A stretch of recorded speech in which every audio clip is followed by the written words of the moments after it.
제가 지난 금요일에 말씀을 드렸는데 기억하실지 모르겠습니다. 창세기는 생명이라는 주제와 죽음이라는 주제가 아주 뚜렷하게 대비되어 있다, 이렇게 말씀드렸죠. 기억나십니까?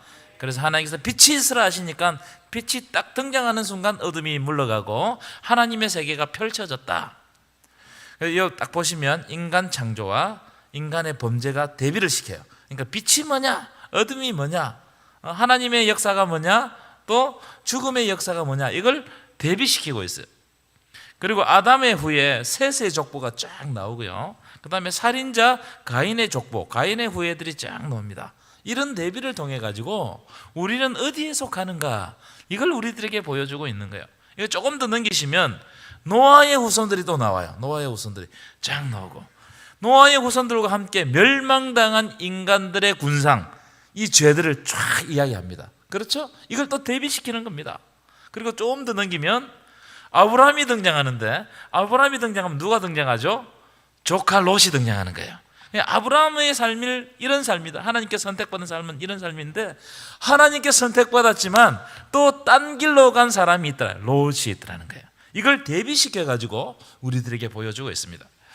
자, 아담의 계보, 즉 셋의 계보를 한번, 족보를 한번 보시면요, 5장 6절입니다. 5장 6절. 5장 6절 보시면, 여러분 5장 쭉 읽어보시면 이 족보는 굉장히 간단해요. 다른 내용은 첨가하지 않았습니다. 누가 누구를 낳고 몇 년 살았으며 죽었다, 이런 내용입니다. 자, 함께 읽어보실 텐데 5장 6절부터 함께 읽겠습니다. 시작. 셋은 105세에 에노스를 낳았고, 에노스를 낳은 후 807년을 지내며 자녀를 낳았으며, 그는 902세를 살고 죽었더라. 9절 시작. 에노스는 90세에 게난을 낳았고, 게난을 낳은 후 815년을 지내며 자녀를 낳았으며, 그는 905세를 살고 죽었더라. 여기 무슨 내용만 등장하는 거예요? 살고 낳고 죽었다. 아주 간단합니다. 셋은 105세에 에노스를 낳고, 에노스를 낳고 난 다음에 몇 년을 지냈고 자녀를 낳았으며, 그 다음에 902세에 죽었더라. 이것밖에 없어요. 이게 무슨 말이냐면, 이 족보에는 인간의 위대성이 전혀 드러나지 않습니다. 찾을 수 있어요, 없어요? 낳고 죽고 살다가 죽었다, 이밖에 없어요. 그것밖에 없습니다. 한번 찾아보세요. 그게 더 이상 있으면 하나님과 동행하였더라, 이 장면만 있어요.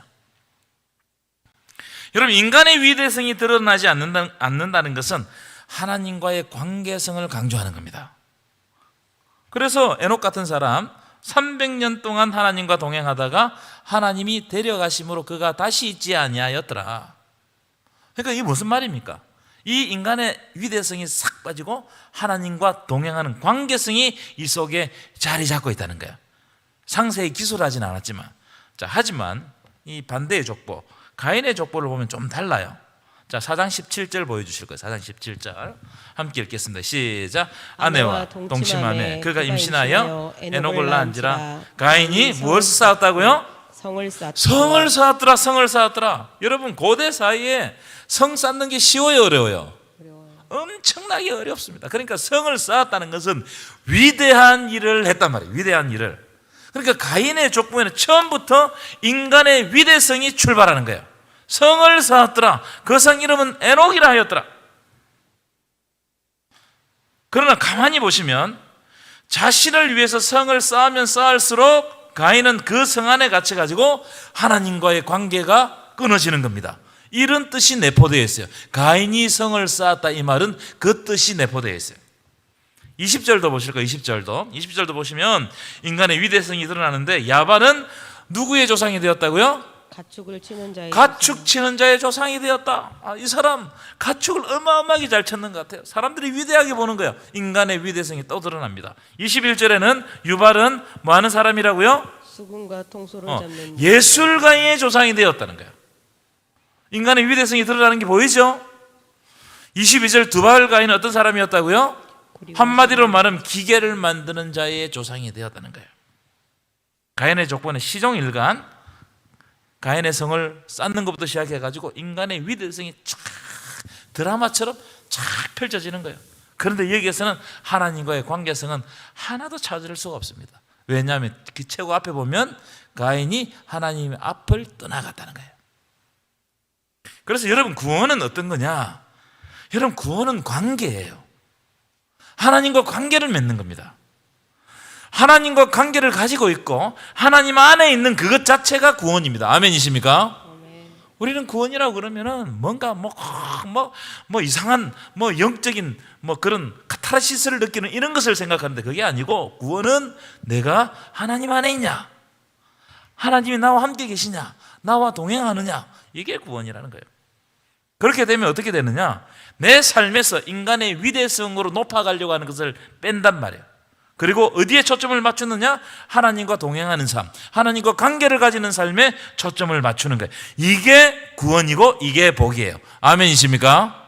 이게 구원이고 이게 복이다. 뭐가 구원이고 뭐가 복이냐? 여러분, 하나님 안에 있는 것이 구원이고 복인 줄 믿습니다. 우리에게 주신 가장 큰 복은 뭐냐? 내가 하나님을 믿고 있다는 거예요. 하나님을 의지하고 있다는 거예요. 지금 이 시간에 기도하러 나와서 하나님 의지하고 기도하고 있는 내 자체가 하나님 앞에서 구원받고 복받은 인간이라는 걸 증명하는 거예요. 아멘이십니까? 중요한 겁니다. 그러나 관계가 깨지면 어떻게 되느냐? 끝장나는 거예요. 살아있는 것 같지만 죽은 겁니다. 인간의 위대성이 드러나면 드러날수록 하나님과의 관계는 깨지는 겁니다. 여러분, 인간이 손으로 만든 업적을 감탄하고 자랑하는 거, 그게 뭐예요? 우상이에요. 자기가 만들어 놓고 감탄하는 거예요. 거기다가 나중에 어떻게 절하는 거예요. 숭배하는 거. 그게 뭐라고요? 우상 숭배인 겁니다. 인간의 위대성이 자꾸 보이는 거, 현대사회. 이게 우상을 조작하는 사상이에요. 가인이요, 성을 쌓고 그 성만 바라보고 그 성 안에 갇혀 살다가 하나님 관계가 깨져 버리니까요, 그 성이, 자기가 노력해서 쌓은 그 성이 가인에게 우상이 되어버렸어요. 여러분, 우리에게도 그런 게 많습니다. 목사님, 제가 젊었을 때 어떤 줄 아십니까? 그거 알아서 제가 뭐 하게요? 그게 우상이 된단 말이에요. 우상이 된단 말이에요. 그래 놓고 그 젊었을 때 내가 주를 위해서 뭘 했고 지금은요? 제가 물어보고요. 지금은 어떻습니까? 내가 내 업적을 자랑하는 순간 그게 우상으로 나에게 다가올 수 있다는 거예요. 자, 이제 본문으로 들어가 보겠습니다. 자, 오늘 본문에도 왜 이렇게 서론을 길게 하느냐? 오늘 본문에도 인간의 위대성을 자랑하는 그런 장면들이 여실히 드러나 있어요. 그게 나중에 우상이 되죠. 바벨탑 우상이잖아요. 하나님께서 무너뜨린단 말이에요. 자, 오늘 본문은 어떻게 이해하셔야 되느냐면, 노아 홍수를 겪은 인간들이 바벨탑으로 모인 겁니다. 바벨탑을 쌓은 건데, 왜 바벨탑을 쌓았겠어요? 이 노아 홍수라는 엄청난 심판을 경험한 겁니다. 그러니까 노아 홍수는 왜 죽었어요, 여러분? 왜 죽었어요? 멍하십니까? 왜 죽었어요? 물에 빠져 죽었지 뭐. 그러니까 물보다 더 높이 올라가면 된다는 생각을 가지고 있었던 거예요. 그러니까 바벨탑을 쓴, 높이 하늘에 닿고자 하는 바벨탑. 그런데 바벨탑 이야기를 딱 보시면 아까 앞에서 말씀드렸던 가인의 족보 이야기가 매우 유사합니다. 아주 비슷해요. 자, 11장 2절 보여주실까요? 11장 2절 함께 읽겠습니다. 시작. 이에 그들이 어디로 갔다고요? 동방으로 옮겨가다가 동쪽으로 옮겨가다가 시날 평지를 만났다는 거예요. 사람들이 볼 때 가장 좋은 땅을 만났다는 겁니다. 자, 앞으로 넘기서 창세기 4장 16절 볼까요? 4장 16절. 자, 가인의 족보에 대해서 딱 설명하면서 읽어볼까요? 시작. 가인이 여호와 앞을 떠나서 어디로 갔다고요? 에덴 동쪽으로 가고 있는데, 동쪽으로. 11장 2절 다시 보여주십시오. 이에 그들이 어디로 갔다고요? 동방으로 가고 있다. 이 두 구절이 비슷해요, 안 비슷해요? 이 죄라는 양상이 비슷하게 드러납니다. 무슨 말이냐면, 바벨탑을 쌓아 올린 사람들의 이야기는 가인과 같이 하나님을 떠난 사람들의 이야기다, 이 말이에요. 그걸 딱 보여주는 겁니다. 자, 그런데 그 사람들의 특징이 뭐냐? 저는 세 가지라고 생각해요. 오늘 세 가지 다 할 수 있을지 모르겠는데, 첫 번째 3절 보여주실 거예요. 3절입니다. 자, 함께 읽겠습니다. 시작. 서로 말하되 자 벽돌을 만들어 경건. 다시 한 번 더 시작. 서로 말하되. 됐습니다. 서로 말하되. 바벨탑을 쌓아 올린 사람들은 자기끼리 엄청난 소통을 하는 사람이었다는 겁니다. 여러분, 요즘 소통을 강조하는 시대죠. 그죠? 소통이 안 되고 불통이 되면 사람들의 불만 지수가 막 올라갑니다.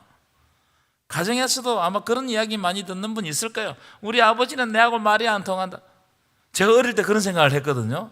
얼마 전에 우리 딸이 아빠는 나하고 말이 안 통해. 내 말을 이해를 못해. 소통이 안 되면, 이게 불통이 되면 굉장히 불편하고 짜증납니다.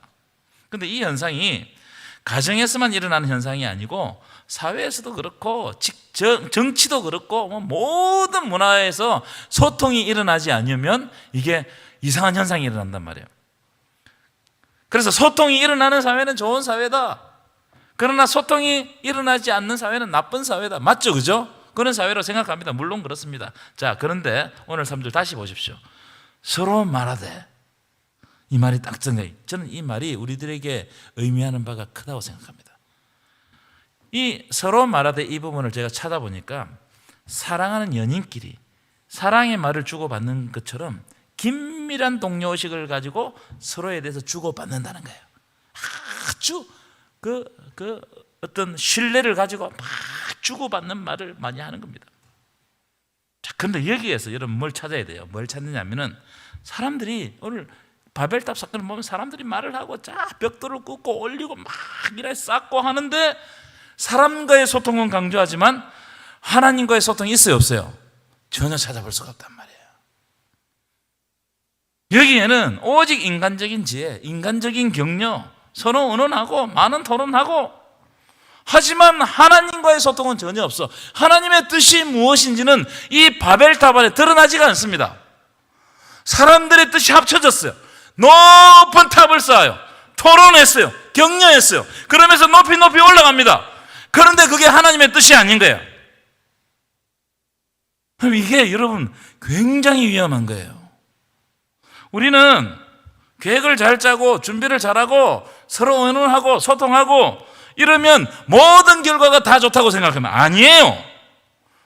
우리가 아무리 생각을 많이 하고 계획을 많이 세우고 뜻을 막 세우고 서로 소통하고 긴밀하게 하지만 우리가 간절히 기도하면서 하나님의 뜻이 어디 있는지 모르면 그건 다 무너져 내릴 바벨탑과 똑같다 이 말이에요.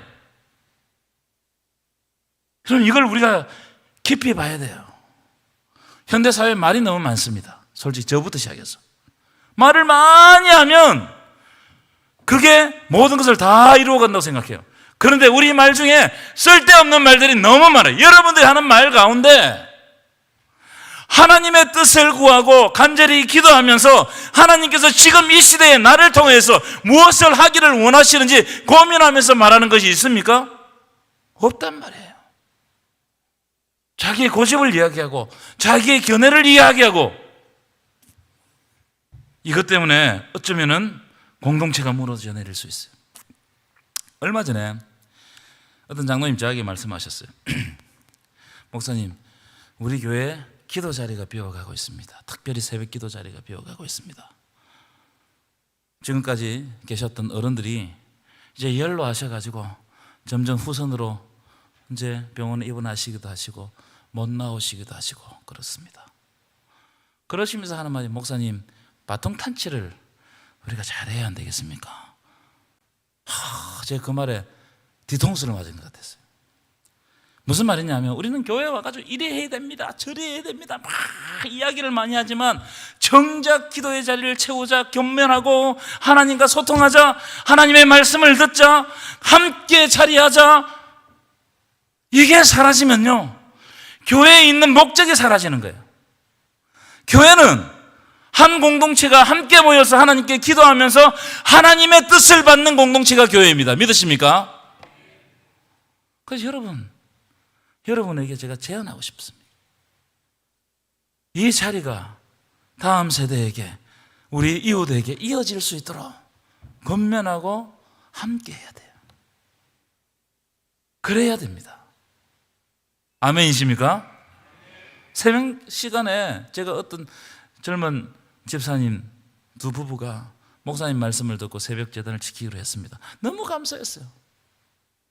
새벽 기도를 하는 게 감사하는 게 아니고 기도를 통해서 이 기도가 끊이지 않고 다음 세대도 이어가게 하겠다는 그 마음이 저는 너무나 감사했어요. 우리가 신앙의 바통 타치를 잘해야 됩니다. 바통 타치를 안 해가면요, 여호수아 이후에 다음 세대가 나와야 되는데 다른 세대가 나온단 말이에요.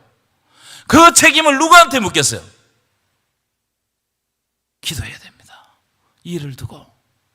그래서 여러분, 금요 기도에도 여러분들을 앉지 마시고 여러분 옆에 함께 근면해서 이 믿음의 바통 타치들을 계속해 가야 돼요. 오늘 그래서 제가 이 설교를 준비해 왔는데 유련 집사님이 우리 다음 세대 아이들이 여기 앉아서 기도했으면 좋겠다. 구호로 끝나면 안 됩니다. 말로 끝나면 안 됩니다. 근면하고 함께 앉고 그렇게 해야 돼요.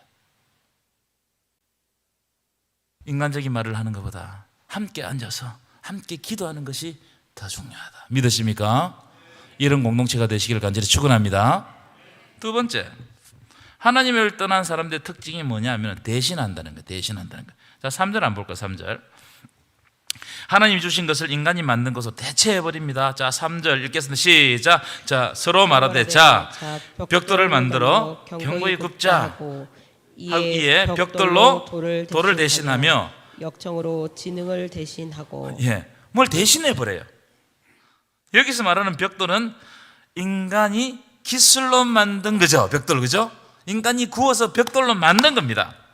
그래서 어떻게 굽자고? 벽돌을 견고하게 굽자, 잘 굽자, 철저하게 준비하고 소통하고 계획을 세우고 하나부터 열까지 잘 준비하자. 그러면 우리의 탑이 올라간다는 거예요.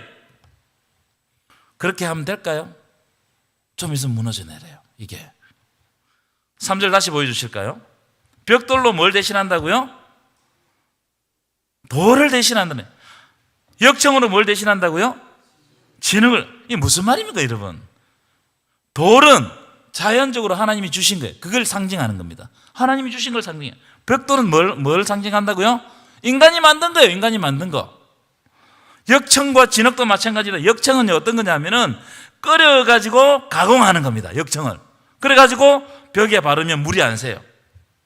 진흙은 뭐예요? 자연 그대로 하나님이 주신 겁니다. 자, 보시면 여기 보면 하나님이 주신 것을 버리고 자기들이 만든 것을 더 우선시 여기는 거예요. 여러분, 우리의 삶에, 우리의 신앙에 이런 장면이 있습니까? 없습니까?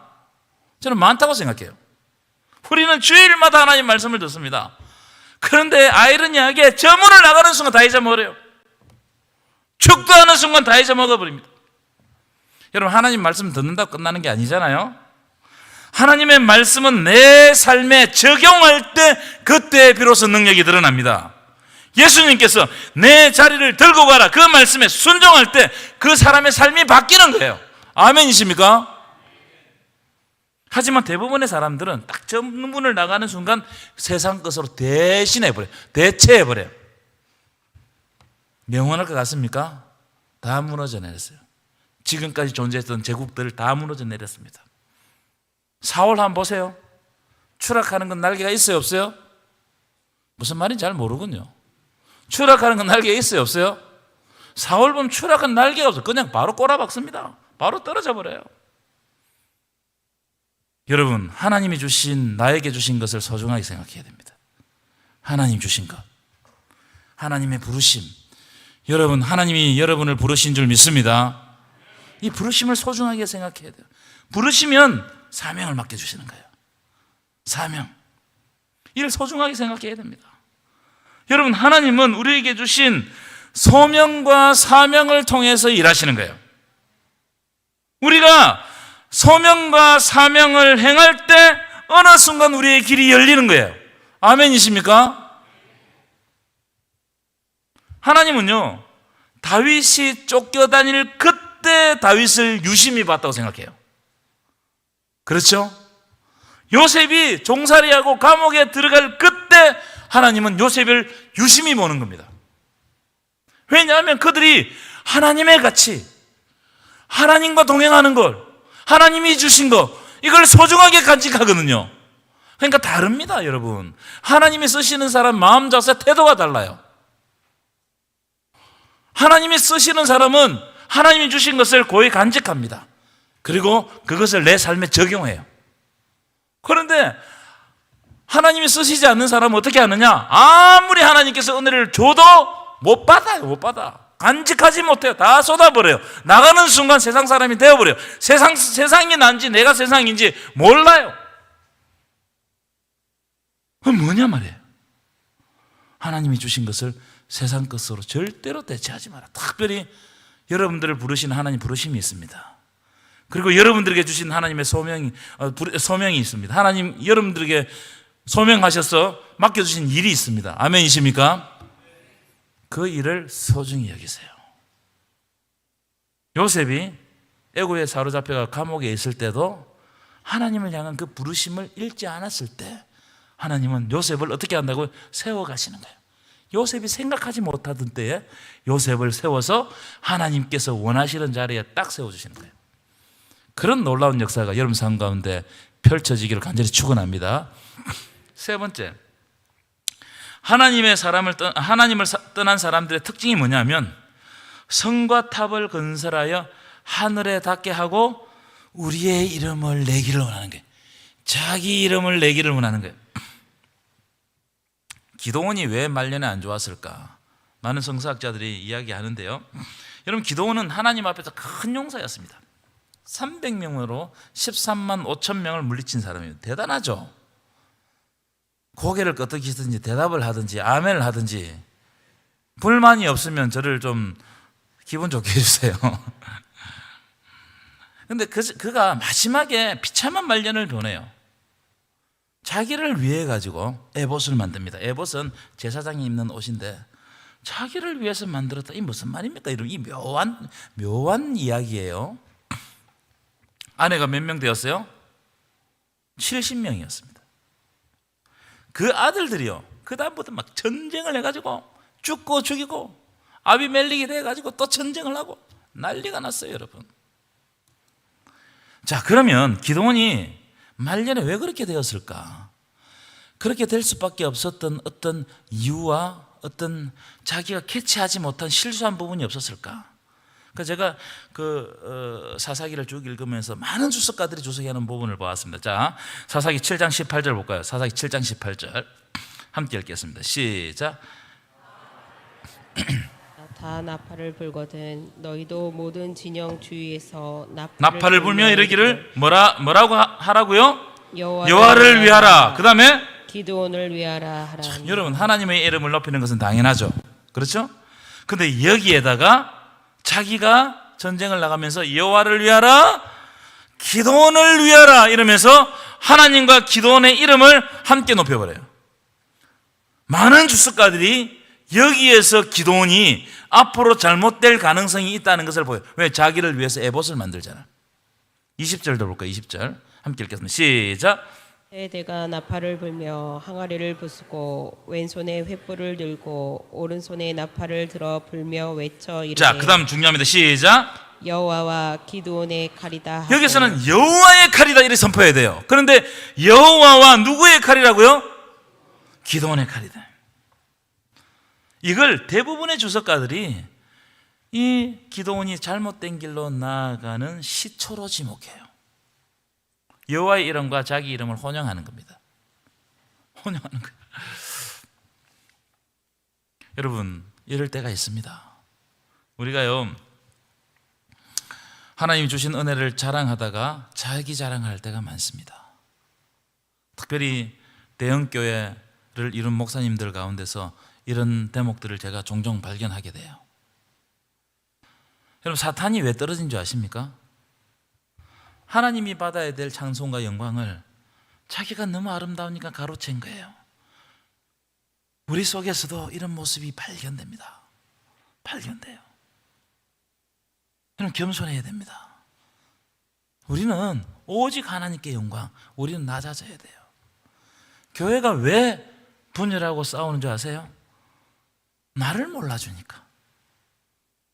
내가 인간적으로 섭섭하니까. 근데 여기에는 뭐가 있느냐면 하나님이 이름이 더 높아져야 되는데 그건 없어져 버렸어요. 교회에서 내 무시하면 큰일 납니다. 그래서 교회에서 무시를 당하면 안 해요.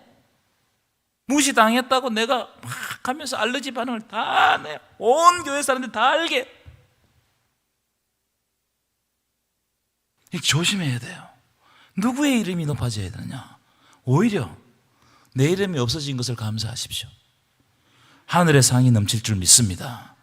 하나님은 그런 사람들에게 복 주십니다. 아멘이십니까? 자, 4절 보실까요? 4절 함께 읽겠습니다. 시작. 또 말하되, 성읍과 탑을 건설하여. 다시 읽겠습니다. 시작.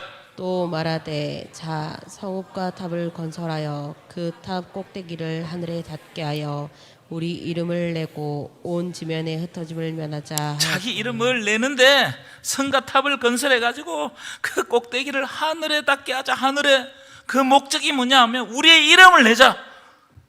그래서 고대 공동의 바벨탑 같이 지었던 탑들에게서는 그 벽돌에다가 이름이, 서로 다른 이름이 다 새겨져 있어요. 무슨 말입니까? 사람은, 호랑이는 죽어서 가죽을 남기고 사람은 죽어서 뭘 남긴다고요? 그러니까 이름을 남기고자 하는, 높이 높이 쌓. 여러분, 우리나라의 큰 대도시 빌딩 보세요. 엄청나게 올라갑니다. 아마 기술만 있으면 하늘까지 닿을 겁니다. 제 생각에. 이게 영적인 우리 현대인들의 상태를 보여주는 거예요. 여기에 우리가 함몰되면 안 돼요, 여러분. 내 이름이 없어져야 돼요.